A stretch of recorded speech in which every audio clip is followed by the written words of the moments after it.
Hello, I am Paula Bennett and welcome to my New Zealand Herald podcast, Ask Me Anything.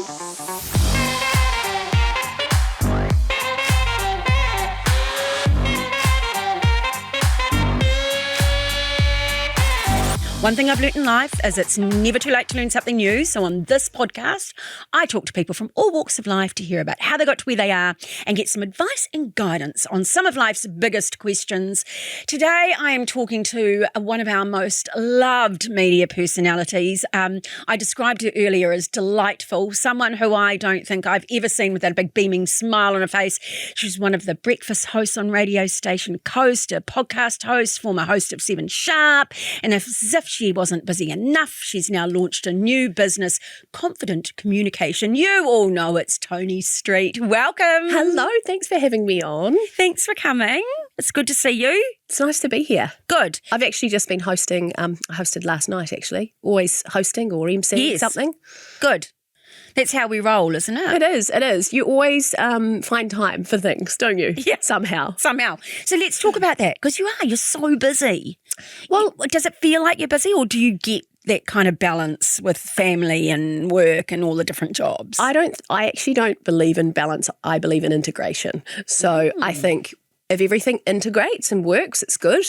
Sometimes the balance is like this, sometimes it's like that. But if they're moulded and working together, then it's good. And I'm actually, when it comes to the spring/summer months, I'm actually a lot freer because during the winter months, I'm a netball coach and I coach 2 teams and I also played myself, which was great. But I think I might hang up the netball boots for next season because I was at the courts 3 nights a week for games and then multiple times for practices. So now I feel like I can breathe a little bit and actually just take a step back and focus on work and still go into the kids' sport, but I'm just not in charge, which is nice. And there's someone once on this podcast gave great advice, and they sort of said, you've got so many balls in the air. Occasionally, one can drop. Yep. And you can pick that back up later. Oh, absolutely. It's like, okay, my house isn't as clean as it needs to be, and I'm not actually as well organised, but right now I'm still juggling these other 3 or 4. They're actually what's most important right now, so I'll come back to that. And you're so right. I think you've just got to be prepared to drop a ball that you're okay dropping, right? And for me, that wouldn't be the kids. So, I was going to say, let's not drop a kid. I wouldn't drop the kids. I wouldn't drop my netball team. Okay. But you know what? The first thing that usually gets dropped for me is my own exercise. Oh, really? And that's not great because then you start to think, oh, God. And I've actually just gone back to the gym this week. I had good reason. I slipped a disc in my neck and I fractured the top of my ankle playing netball. Oh. So I couldn't do the heavy weights, and I know how important they are when you're in perimenopause like me. So I've just come back to the gym, and I hate that start where you've lost all of the gains and you have to go again. And this week I was literally holding the pole at the gym to walk down the stairs because I was like Bambi. My legs were just going, So I'm sitting here with a very sore buttocks. Okay. But you're right, that muscle, and it is great advice, and particularly I think, I'm a lot older than you, but, like if we don't actually look after our muscle mass, then we're more likely to fall, we're more likely to have injuries that we shouldn't get. I've got sore knees, and so they've just been telling me, build those thighs, build those glutes, because actually that will help with the knee pain. Everything else. And I also think for me mentally, that's the biggest difference I notice if I stop exercising is I feel more overwhelmed. And it's weird because you think, if I exercise, I'm going to be adding to my day. But actually, it gives you this new pocket of energy. That's what I find, especially because I get up early for radio. If I go to the gym, which I try to go to around lunchtime, then I am such a better mum post pickup than I would be if I didn't go, which is weird because you think it's another activity you're just adding to your day, but it works in reverse. Yeah, clears the mind a bit, and lets you sort of step away from it. And so sports has always been a big part of your life, isn't it? I mean, you were the cricket player back in your day, weren't you? Yes, I played cricket for Central Districts and I played netball for a long time too. I came from a really sports mad family. Oh, really? Now we've kind of created that in our kids. I was pretty set on them playing a sport. They didn't have to be good at it, but you just learn so many lessons from sport about playing in a team, striving to be excellent, how to deal with losses, how to deal with things not going your way. I'm not playing the position I wanted to play. Well, lump it. Someone's put you there and they're in charge, so you have to deal with that. Yeah. So all of those lessons, I see it in the kids already. And I think, wow, if they hadn't started playing sport when they were 3 or 4, now at 13, all the lessons my teenagers already learned from her sports team, I think are invaluable. And I think even if you think you don't have sporty kids, get them in a sport. Yeah. Chess is a sport now, Yeah. right? Gymnastics, whatever. But a team sport, it does give you a whole other dynamic, doesn't it? I think so, because you're learning to work with people, and that's real life. That's what Yeah. happens in the workplace. It's Yeah. what happens if you go to school and you're a school parent and suddenly you find yourself having to organise the school gala with other people. And if you're not used to working with other people, it can be quite painful. Yeah, absolutely. With all the different personalities, Yeah. everything else that's kind of going on and everything else. So how's the family? How are your parents? Let's go there, because you're from the Naki. Mm-hmm. Are you do you consider yourself an Aucklander now? The term Aucklander was a bad word. Oh, when you come from outside of I'm with you on that. So I remember, Jaffa was used a lot when I was growing up, not just from my family, but everyone. And I remember saying to myself, I can never live in Auckland full time, especially because I was from a farm as well. And they're a bunch of jerks up there. Yeah. They're all full of themselves. And then you get to Auckland and you realise not many people are even from Auckland, and the ones that are from Auckland are actually quite nice. Yeah. So I am quite proud to say I'm an Aucklander now, but I have very firm roots in Taranaki too. So I know what's going on there. Some of my best friends from high school are still there, and I go back and visit all the time. Yeah. But I am trying to get my parents to move full-time to Auckland, and they actually love it. Yeah. And they're dairy farmers from the province, so there you go. And I got mine to do that, and it was the best thing I could have done. Yeah, and I They think just needed family. They needed the grandkids. Yeah. They needed all of that. And you know what? I need them too. Yes. I need them too when we've got 3 different activities on to come and help. And that's why they come to Auckland all the time at the moment. They want to be there for the kids' sport. And all of the kids in the teams know who they are. They miss seeing them on the sidelines. So it's that integration, I think, with the generations is so important. And you actually don't get it for very long. But I was exactly the same with because I grew up in Taupo and actually at Kinloch. And then we just bagged Aucklanders all the time. And then when I moved, and then they kept going, because I moved about 92, so a long time ago now. But I used to say to them, I've worked it out. It's that you drive and you turn up at the Bombays at 5 o'clock on a Friday and wonder why you're sitting in traffic for an hour and a half. I don't travel at that time. Absolutely. People say that to me all the time. How do you get around? And I say, well, I just don't go in peak times. I try and avoid it, and it's actually not that bad. Yeah. And also what I think people think of, they think of Auckland as big city, everyone's just on top of each other, when it's massive, it's sprawling. And I feel like I live in a mini New Plymouth because I'm in a suburb where everything's all in its, entirety there. I was the same. I'm Te Atatu Peninsula, and I mean, when COVID, I didn't have to leave. No. And I really didn't have to leave. Yeah, and everything I needed was literally. And you actually distance. don't go into heaps of different suburbs either. You kind of, especially when you got kids, you kind of, everything is here and you go to an activity. I go to Central City for my job, but it's in and out. Yeah, exactly.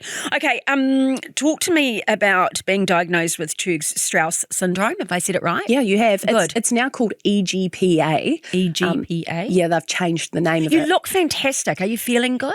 I feel so good. I really do. I'm in full remission from the autoimmune condition. Okay. I still have to manage it. I still take a really small dose of prednisone every day, which I'm really trying to get off. And they've got these new experimental drugs called biologics that I've just started taking, which will hopefully get me off the steroids.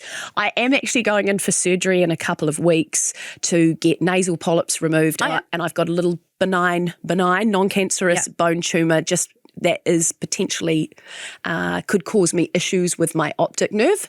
But I'll be in and out. I'm only staying a night in hospital. Wow. Yeah. So because I think I was in the health system quite early because of my Churg-Strauss or EGPA, I actually feel quite fortunate now because I get the once over with everything. And I've got a lot of heart disease in my family. My grandparents had big surgeries on their heart. My nana dropped dead at 60 from a heart attack. Yeah, wow. Nana's sister did as well. Wow. My dad had his first heart attack when he was 51, 3 weeks before my wedding. Jeez. So I know it's in my genes, but because of the autoimmune, the positive outcome is that I'm really across my health now and I get regular checks for everything. So I feel like I'm actually in a better space than a lot of people that don't know they've got underlying heart conditions, and they find out after they have a heart attack. Yeah. So you're managing to get in there earlier and get all that help. So how old are the children? Tell me. You've got 13, 10, and my little boy's just turned 7. Wow. And we were talking because we have my nephew does musicals with your oldest daughter, with Juliet. They do. Isaac, he's a talent, that boy. They were in Matilda together. Yes. Which was just the most wonderful experience. Actually, it's exactly a year since they were in Matilda, which was the big New Zealand G&T production. And honestly, Juliet played Matilda in that, and it's one of the best moments of my life, watching her be in that. The amount of work she had to do, the amount of lines they had to learn. It was this wild ride as a parent of extreme nerves that please don't forget your lines. But it was just such a source of pride and joy, and all these kids and adults were just doing what they loved, and it was such a high standard. I actually really miss it, and we often talk about it, so do my parents, about what a time that was that we got to be part of the ride. Yeah, really cool, eh? And Isaac just talks about Juliet with that gorgeous love. You know what I mean? Like that friend, buddy. Do you know theatre kids have quite a special bond? Athletes do too when you're in a team, but in musical theatre, it is a new level of resilience they develop, especially when they're younger. They're rehearsing, these kids. Juliet was 11 when she played Matilda, rehearsing till 11 at night on a school night. They form these bonds that are very, very special, and they still see each other now. They find hangout places, the crew, and they've all moved on to other shows, but the Matilda team is still really, really tight. It's cool, lovely. And so does doing radio work better with your lifestyle, doing the early mornings? Yes. Actually does work. So your husband gets kids off to school in the morning, so you can just sort of do your thing. Yeah. For example, today, typical day, well, not really, I'm on your podcast. So I've done my radio show, podcast now. I've got a business meeting after this for about an hour. Then I'm going to race to school, pick up the 2 little kids, take them both to the dentist, whip them back, and then I can be there to pick up my eldest, who is in her first day of her new high school today, their Connect Day. So it allows me to have flexibility at the end of the day. It can be tiring, because I think when you start early, you still pretend you're doing a normal day like everyone else, but you forget that a lot of them don't get up till 6 and you're getting up at 4. So you've got to be mindful of your health, and I will take myself for a nap maybe twice a week, and I can really feel it, especially if I've emceed the night before. But I love radio, and we've got such a cool team. I love Sam and Jace. You must love Sam and Jace. I love them. I'm sure I told you that I was talking to Sam one day, and I just went, well, why'd you make the move? And what do you know? And he goes, well, I'd follow Toni anywhere. Oh, that's so cute. He just goes, she's one of my best mates, and I would follow. They're both 2 of my best mates, and we travel together. You form this very intimate bond, and I know everything about them, and our kids are growing up at the same time, and I feel lucky that that's what I do every morning. Yeah, that's very cool. Okay, we're going to take a break now and come back, and I want to hear more about this new business that you've started and the confidence building. Perhaps we can just follow Juliet around and get it. She's got it all figured out. We'll be right back.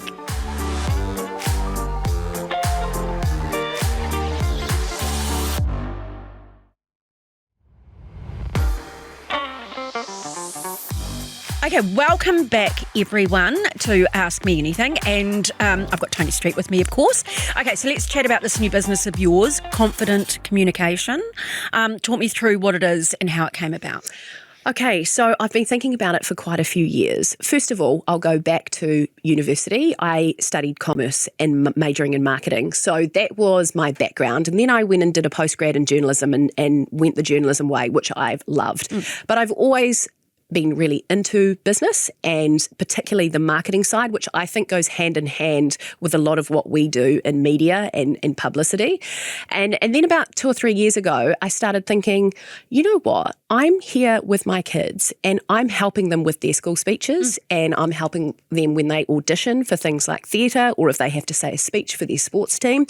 And how lucky are they that they've got a mum that is in broadcasting, because I can give them such practical advice on how to be confident and how to hold themselves and how to top and tail any speech that they do. What about kids that don't have that? What if they've got introverted parents that don't know what to do. And do you know what? Most people don't. Most don't. No, speaking is terrifying, and it can be really terrifying even if you're good at it, right? Or even if you do it for your job, it can be really scary.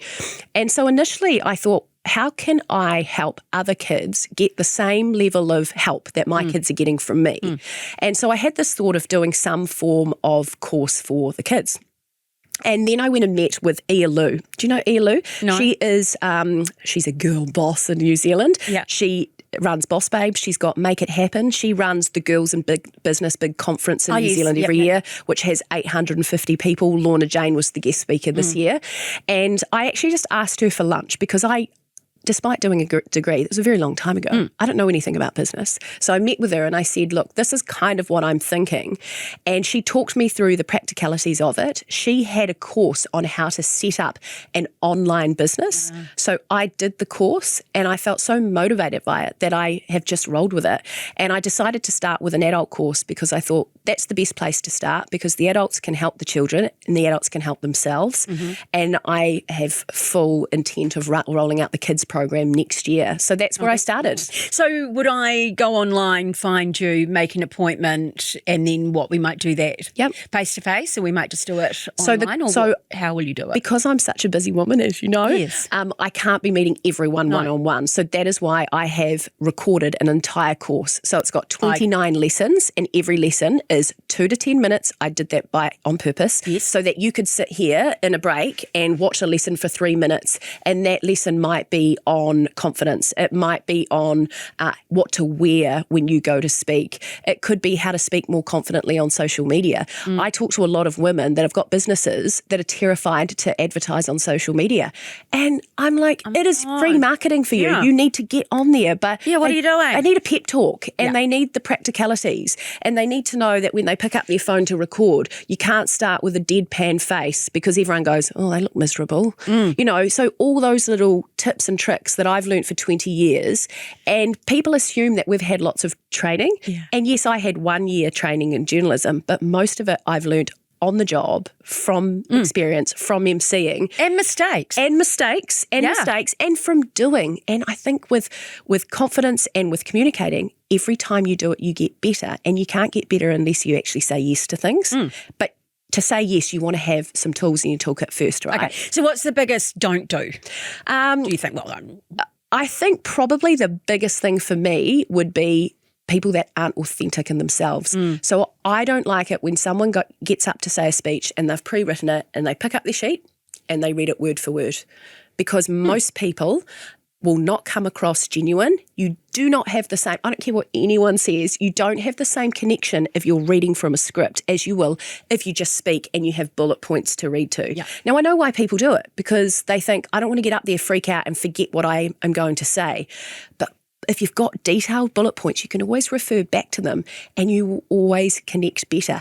It's like the live crosses. You take a One News live cross, right? You know, when they go to the reporters in the field, you watch next time, there's a difference between the reporter that just speaks naturally and knows their stuff, or the person that's learned it, and you can tell. You can tell. And then they slip a word and then they get lost and then they don't know where to go. So I think the biggest mistake is just reading from a sheet. So I do write out my speeches, you know, because actually as I'm writing, I do makes too. me remember, you know, and Prior. I think, and so I love writing.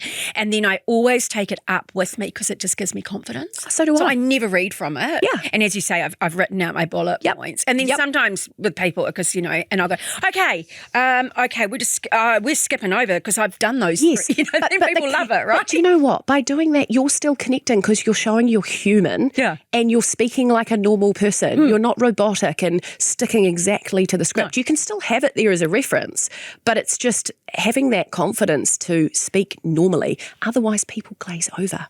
And the other biggest mistake people do on social media is what I just said. They have that blank stare, and they also think they have to be someone else on the screen to what they are in real life. And I've got a lesson in the course on transferring your real life energy to online energy. So if I'm talking to you and I'm so energized because you're giving me cues and your eyes are smiley. If I was over there with my phone, I'm getting energy from no one. So you have to manufacture it yourself. And I don't think people know how to do that. Yeah. And there is something with that, right? It's like, people would say to me, oh, that camera comes on and you just pop, you know. I'm like, yeah, well, I'm not putting it on, but You're geeing yourself up, though. I've got 1.5 minutes here to get my message across. Yes. And so they want energy and they don't want me, and John Key always used to say to me, they won't remember what you said, they won't remember how you looked, they'll remember how you made them feel. And it's so Same true. thing you were saying, is if you go on with that stony face, it's like, whoa, okay. But I think people do that because they feel embarrassed, and they even feel embarrassed when they're on their own. And you know what? A 42-year-old woman at my own house speaking to a camera going, hi guys, is cringe. But do you know what's worse? Hi. Yeah. You know what I mean? I know. Like being deadpan is so much more cringe than actually being real and having a bit of energy and zest. Yeah, wow. And so how different do you think it will be with young people? From adults to, more of your teens we're talking? So I want to aim it at 10 to 18-year-olds because I think that period's really important. And I say that because I've got a 10-year-old that I know would really benefit now. Yeah. I think the lessons are going to be much shorter because the attention span's not quite there, and they're going to be very focused. You'll have lessons like how to prepare for your speech, how to do an after-match speech if you are the captain of a team, how to be a good debater, a massive mindset and confidence segment as well, because I think if we think we don't have the confidence and we doubt ourselves as adults, then your 13-year-old sure is. And I remember being a teen that was quite a confident speaker, but being very aware of being judged by my peers. So it's trying to just give them that pep talk that you're going to get judged, but who cares? Yeah. Right? Who cares? Because eventually you'll be creaming it and they won't. Yeah. So it's giving that message. Oh my goodness, there's some extraordinary young people though, eh? Oh, I'm lucky enough to be in schools and things, and I just sit there sometimes and I just think, oh my God, if the world's in your hands, we're fine. Absolutely. And do you know what? Those extraordinary people, I think they need to be cradled and encouraged, because if they're anything like I was, you can go through a bit of a crisis of confidence, and I think you need to be told that you're doing a good job and carry on with that path, because this is a good path. Have you really had a crisis of confidence in your 100%? Well, talk me through that a bit then. What is that? So when I was at high school, I was one of those people I liked school, right? I was in the top sports teams. I was head girl of my school. Yeah. But I liked to be liked. Right? So I didn't want to be seen as a show off. So I didn't want people to think thought I was awesome because I was the captain of this and head girl of that. So I would try and dull myself down sometimes to fit in and to be liked. And I had a good group of friends, but I'm a real people pleaser, and I've got less so as I've gotten older. But that was so important to me, almost more important to me than probably achieving what I wanted to achieve, was being liked. Yeah. And I think so many teenagers are like that. So I remember many times, and I had it with broadcasting, I knew I wanted to be a sports reporter, right? I wanted to be April Idemir or Bernadine Oliver Kirby. Yep. But I didn't want to say that because I didn't want that to sound like, oh, you think you're awesome, you want to be on the telly. But what's wrong with saying that's my dream? Because that's a cool job, right? But I didn't feel like it was a real job. And so I think that's why I decided to go down the commerce route initially. Wow, okay. Because I didn't want to be above my station. Yeah. And it took my mum to give me a real pep talk. No, you need to follow your dream. And I'm so glad she did that. So if I'm someone that was achieving well at school and I still felt like that, how is your person that's missing out on the teams, missing out on being a prefect, but wants to be there? Who's there to help them pull themselves out of their confidence slump? Oh, hey, when I was a senior cabinet minister and probably even deputy prime minister, I literally had positive affirmations and I'd have something I was working on personally written in lipstick on my mirror that I would look at every morning. Yes. And you are okay, you are confident, you're going to kick ass today. And people would look at you, Paula, and they would say, she wouldn't have a crisis of confidence, but we're humans and we do all the time. And I've had lots of times in my life when I was on steroids and I put on a lot of weight, like I couldn't help but be a bit self-conscious around that time. Yeah. And you just have days even when nothing's going on where you just feel a bit low. And that's one thing I'm big on as well, is you've got to have a hype person. Yeah. And I think everyone needs a hype person. And I spoke to Gilbert Anoka, the All Blacks mental skills coach, recently. He calls it the critical friend. Yes, I like that. Yeah, who you can go to and will remind you why you're good. And even if you know deep down that you're good at something, sometimes you just need to be told, because we're humble creatures that actually need to be hyped up. True. And I've had moments where I think, oh, that was an A-, not my A+. Yep. And then, John Key was honestly my critical friend, and he'd say, Paula, you're A- as most people see. You know what I mean? Like, I know. You're amazing. You're yes. Sorry, did I do that right? No, I know what you're saying. He's saying, like, you on a bad day is still an A. Yes. Right? Yeah. That's what he's saying. So he was your critical friend. I think so. Yep. Yeah. But sometimes I think you need to say to people, you're my hype person. So if I'm coming to you full of doubts and I'm sounding a bit pathetic today, can you just give me a slap around the ears and tell me that I can do this and remind me why I'm good? Yeah. And I think everyone needs that person. Yeah. My tip is because if I look at some that I don't think I did as well, or if I sort of go, you know what, I'm better than that, so why didn't I?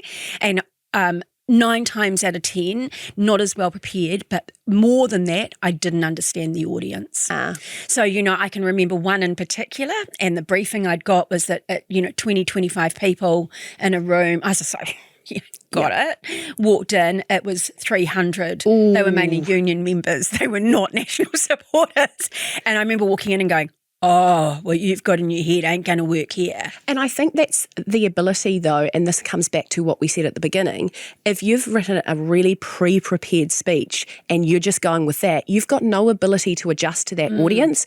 And I feel like I have to adjust all the time. And you can't do that if you've learned something. That's true. Right? So it's another reason to be nimble. Yeah. So now when I do my briefings, with the client, I will always go, they'll start launching in, and then I'll go, hold on a minute. How many people? What's the gender mix? What's the sort of age mix you've got? Where have they come from? What are they expecting? And now you can tell me what you want. Yes. But actually, if I understand that audience, I can deliver to it. But you know what? You only know that by asking questions and connecting. And we actually had a psychologist on Coast this week, Dr. Galia Bahava, and she spoke about how people have actually lost the ability to network and connect. So much of it is done now via screens, so text and email. And that is why if I'm emceeing, I will pick up the phone and I will actually talk to that person. Because if I haven't talked, you don't get the same vibe. They miss things in their emails and their texts, and you don't get feel without that connection. So I think, and you don't know where the connection will lead to. Yeah. And they might throw into the conversation, the Prime Minister's going to be there. Oh, you didn't write that on the sheet. Okay. You know what I mean? Yeah. All those little details. They're human too, and they forget to tell you things. Yeah. So the more info you can get by genuine human interaction, I think the better. And you don't get to ask me a question now later because I'm giving all my advice now as well. Oh, please can I? No, you can. But the other one is that I sometimes used to think with the TV and, and if it's going to be on the One News or whatever and it's not, it's possibly not going to be the best story, I would just, before I went on, I think this is a really good one for social media, I would picture my couple that are sitting in their house in West Auckland that are my constituents and that they are sitting there and they're watching it, and how am I delivering to them? Mm-hmm. So actually, thank you, Miss Journalist that's interviewing me, but you're not actually my key audience. Yes. They are. And I think that's the same with your social media, as you say. You might feel like hi, I'm Paula Bennett and I'm coming at you from, but actually, who is your audience? And if they're a Paula Bennett fan, they're probably shouting at the TV saying, oh, this is a stupid bias story anyway. Yes. Do you know what I mean? And that's how they'd be reacting your core audience too. Okay. Am I allowed to ask you one question? Yes, you are. Hold on though, before you get to ask me a question, I want to know what is the best advice you were ever given and who was it given to you by? That's easy. The advice was given to me from my mum. And again, it comes back to a little bit of a crisis of confidence. I was hosting breakfast television at the time. I did that for 1 year before I went to 7 Sharp, hosted with Rawdon Christie. And when I first started, there was a bit of feedback. When I say that, it was probably only a couple of people, but I'm in my early 20s, and any piece of negative feedback you are going over and over in your head. I've learned not to do that now. And the feedback was that I was too smiley. And so because I am a naturally smiley person, and that's just my disposition, right? Yeah. And sometimes I think to myself, you know what?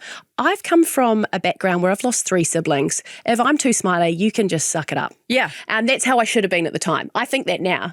But at the time, I thought, oh, okay, do I need to be a little more discerning, And on The Breakfast Show, you are doing serious interviews, but it's not like I'm smiling through a story on Gaza, right? No, right. So for a while there, I tried to dampen it down and I tried to be a bit more newsreader-like. And it didn't feel right. No. And my mum just said, cut that. Just be yourself. If you're going to last in a 3-hour breakfast show where you have to be yourself the whole time, if you're pretending to be someone else, it's just not going to work. You need to just be yourself. If they don't like you, they'll put you on a show that you're suited to. And it was the best advice. And now I am what I am. And if it's not the right fit, then I'll find a show that is, or a job that is.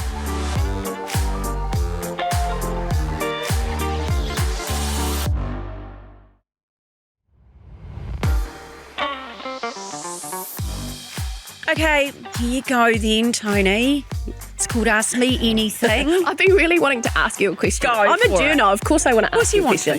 So my question is, in all your years in Parliament, and, you've had positive, you've had negative stories, you've had people saying awful things about you, and it's so bad. Like, politicians really get it in the neck. Do you ever look back and regret being a politician because of that side? No, I don't. And I mean, a bit like you, I've lost, brother, I've lost close ones. And so you do get, well, from me, I got a certain resilience and you do get a realisation that actually life can be short for some people and you don't know what's around the corner. And it was a catalyst for me changing my life, and really looking at it. So, and then I did have very troubled teens and I was in some pretty dangerous situations. So when I got into Parliament and that sort of negative stuff, I just think, on the scale of what I've dealt with in my life, you're not even in the top 10%. Mm-hmm. You know what I mean? Like, I've been worried about my physical safety.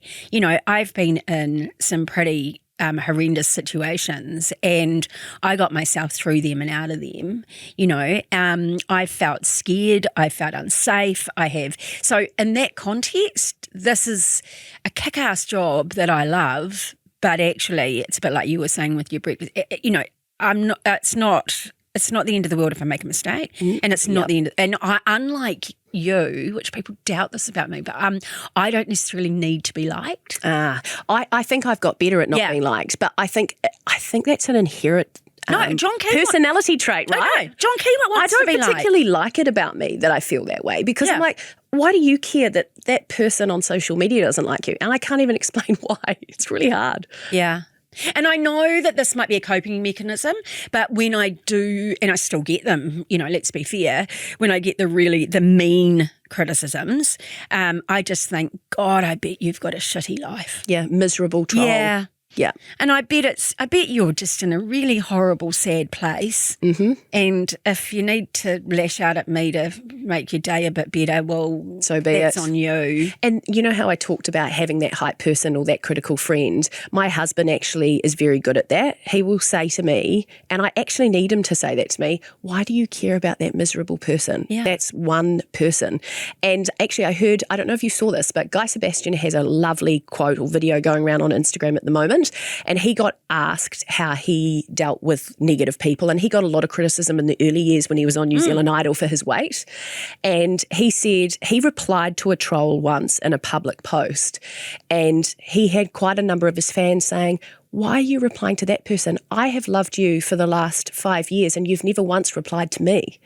And isn't that sad? Yeah. So these fans that adore him and adore everything he stands for, he essentially wasn't ignoring them, and yet he got one terrible comment from a troll and he gave up his time and energy to reply. And he said that was a turning point for him. He said, no longer am I going to waste my energy on that. These people who all love me are who I need to direct my energy to. God, that's good. Yeah. Oh, that is really good. Really good. And a good place for us to end it because you're a busy person and so am I. Yes, we've got places to be. We've got places to be. Toni, thank you so much for coming in. I really appreciate it. People can find you on 6 to 9 a.m. Yes, Coast Breakfast. Okay. Yeah, it's early early doors, but Oh, got to catch that worm. Yep, and your podcast, We Need to Talk. We need to talk. Yep, Yep. a lot of health issues and lifestyle issues there. Fantastic. So go and check them out. You'll find them on iHeartRadio. You'll find them everywhere. And where can they find out more about the course? At ToniStreet.com. Easy. And that's it for another episode of Ask Me Anything. If you've enjoyed this episode, please follow Ask Me Anything on iHeartRadio, wherever you get your podcasts. Make sure you check out some of our past fabulous guests. I will be back next week. I'm Paula Bennett. Ask Me Anything. Goodbye.